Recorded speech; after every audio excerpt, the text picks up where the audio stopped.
सोन्याचा तो पेन त्याला जगी तोड नाही,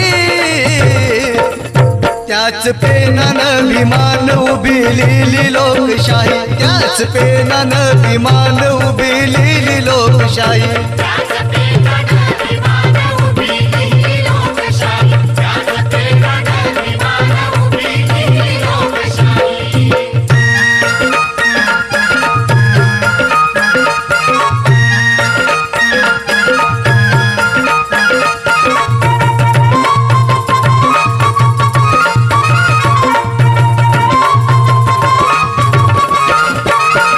राजामध्ये राजा एक भीमराव झाला, न्याय दरबारात असा न्याय त्यानं केला.